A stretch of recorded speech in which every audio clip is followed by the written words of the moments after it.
The art forms that I practice dance and I practice visual art as well. I do some graphic design. I also do some paintings as well. I do mural work. As a dancer, the styles that I practice as a dancer, I practice breaking and I practice popping as well. So I've been doing everything equally, like several, pretty much my entire life. So I've been Mm, dancing since I was a kid, and I've been drawing since I was a child as well. nice. So why do you create art or dance? What draws you to it? Um, Most of it was because of culture for the dance aspect. My parents were always at, functions like barbecues, and it was like a wedding or whatever. And that was just in the culture. My grandmother is West Indian. So, going up to their house in Boston during the summer and being around, Jamaicans, you're listening to that music, people are dancing, there's a lot of food going around and things like that. And same thing just being back home in Georgia, her friends, we would go, my mom was a flight attendant, so all her girlfriends, they would go hang out and, they'd have a barbecue or a birthday party. All the kids would be there. Music is always playing. Different types of music is always playing. So dance was just something that was always in my life. My dad would what they weren't dancers, like they weren't practicing anything, but they danced like socially. So it was like, oh, this is my jam. They'd move around a little bit, and you see that as a kid, and I always saw it on television as well. So Big Daddy Kane's backup dancers, Run DMC had some dances, Salt and Pepper, Michael Jackson being one of the bigger ones, Janet Jackson, and seeing all that stuff on MTV and just emulating that and copying that stuff. And like, oh, here's the new thing, seeing Kid and Play, like, oh, what's this? Like, let's learn how to do this too.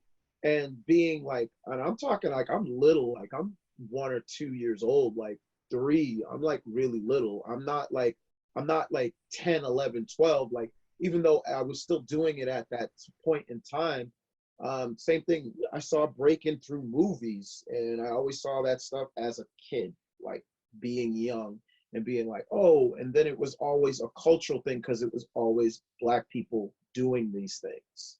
So I always saw my people dancing, whether it was African or breaking or tap dance. Gregory Hines was another guy that was doing some stuff with tap. He was always around. And, my mom was kind of trying to push us into doing those types of things. Oh, you could be a tap dancer. And I was like, nah, I kind of want to do this breaking thing. But I didn't get into breaking until I was much older. But that's how I got into that. And art was just, you're at school and, you're in elementary school. Even as a kid, my parents had, they gave us paper, pencils, and crayons and stuff like that. And my sister had some talent, and my mom actually had some talent too with drawing. So my mom, she wasn't the best, but she could do a little bit of something. And so like these things were kind of in the bloodline almost. So I, would go to school, kids would draw, my brother would draw, and I would look at other kids' drawings, and some of their stuff was better than mine. So I was like, I want to be better. I want to do better. So I kept drawing more and more and more. Um, so after that, I just kept doing it. My dad was always, comparing my work to my brother's work. And he was always like, oh, your brother's better. And I just kept trying harder to get better at it. My brother didn't really stick with it, but I stuck with it because at one point it wasn't even about me getting better than him or being like, I'm still doing it. I actually started enjoying it. And it was just something that I liked doing, sketching. And I always wanted to take the art classes in school. I was never really the best, but I just enjoyed painting and drawing. So as I got older, I just kept doing it.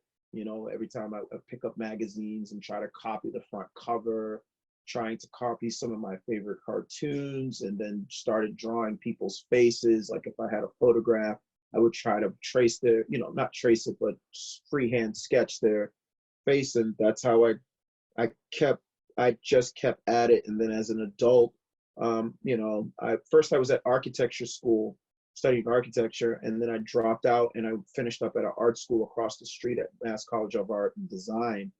And since then, it was just me just doing art. I worked a couple of 9 to 5s, and then I was like, okay, I can't do this anymore. And I just went into art full time. It gave me something to go by, and you were telling me about like indigenous and native people and things like that. We talked about some other things, and I forget everything that we spoke about. So it took me some time to think about it, but I also used this time to use one of my newer toys that I've been playing around with was Procreate on my iPad. So prior to Procreate, I was completely avoiding graphic design. I was doing everything by hand, and I didn't like using Photoshop, even though several tools have come out since then. But when I was in school, Photoshop was all mouse. It was all click. The pad hadn't really been a thing yet, and it finally started. You know, everybody was kind of doing that, but still, I just felt like there was this thing that just wasn't really into with graphic design. So eventually I had to start doing graphic design because it's a pain in the butt to draw something on paper and then someone goes, can you do it in purple now? And I was just like, oh my God, I gotta do this. I've got to draw this whole thing over again. And I'm not somebody who draws really fast. I'm not very quick with drawing. So I'm very slow. So I got into graphic design, and when you asked me to do the t-shirt, I was like, okay, this is a nice little challenge. And you know, there's no pressure because I even told you, I was like, hey, if I come up with something, I come up with something. If I don't, I am sorry. So, and you were one of the reasons why I even took it was because the fact you were like, hey, whatever. It's like, if you don't like it, you don't like it. If you like it, we'll talk from there. So also to being able to do this with you was great because I had creative control, and I've always done these gigs in the past where you don't have creative control. And it's literally like, even though you have the pen in your hand, it's like the whoever the client is grabbing the pencil and trying to make you draw what's in their mind through your hand. And those were just a pain in the butt because they think that they're an artist and they forget, like, you're hiring me to do something. So if you wanted this, you could have just gone to any printing company to get it. Like, you could literally Google it and find a company that will just print it out for you. You don't need me.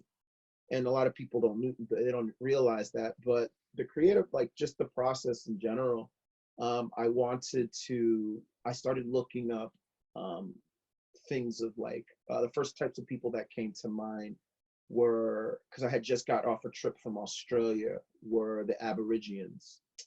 And those people popped in my mind. And as I thought about the Aborigines and their history and what was done to them and what is still being done to them, of course, I'm thinking about Black culture. And then I started thinking about African Americans. And then I started thinking about the Hawaiians. And I was like, yeah. Okay, so then I'm starting to put all of these things together, and then started to think about Chinese culture as well.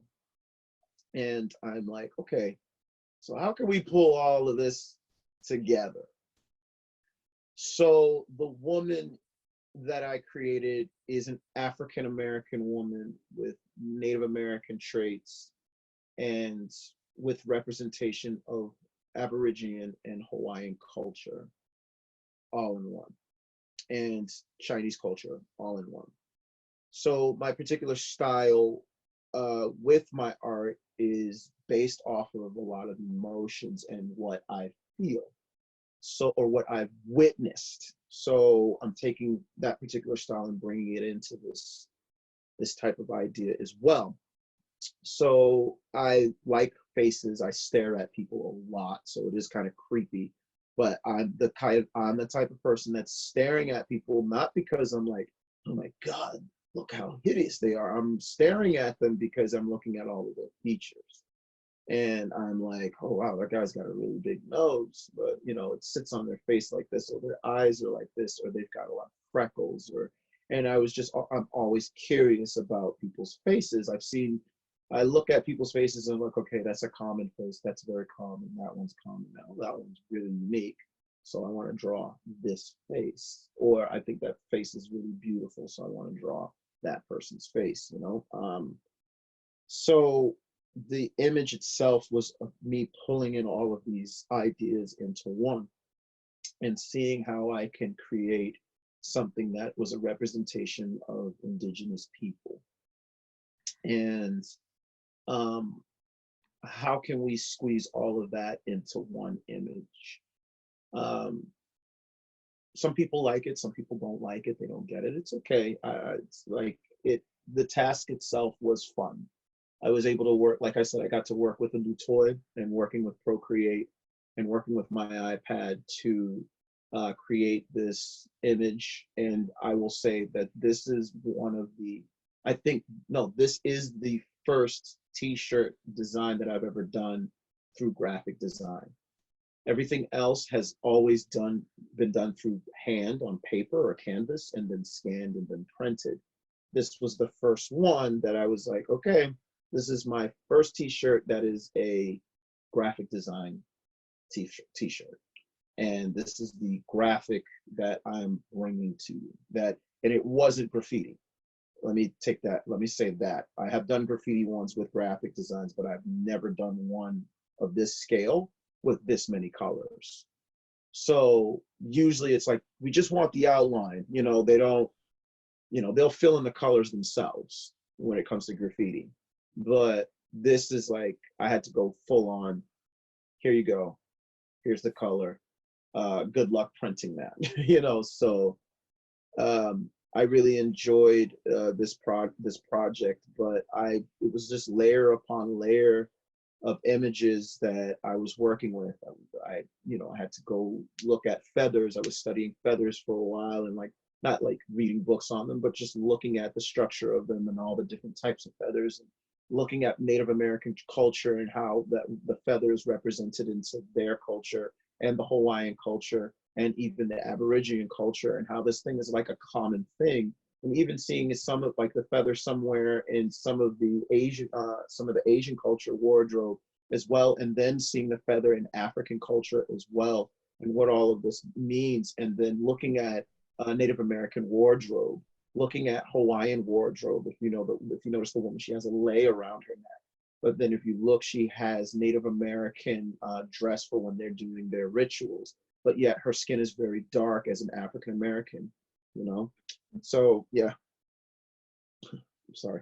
So yeah, you've got all of these things. And then to top it off, I put in a rainbow to kind of represent all of the crazy colors that we see as far as like culture, you know. You look at all the different skin tones that everybody has. You can look at all the colorful wardrobes that they wear when they're doing anything festive. You think about all of these things, and it's kind of like this spectrum that we all pass through every day. And I was trying to bring all of that, and also too, it represents like a beam of the soul almost as well. So it's not just this gray color, or you know how some people like to think my soul is black, but it's like, no, we have all of these different scales. If you identify as having a particular color, fine, cool. But at the end of the day, we are all many, many colors to make up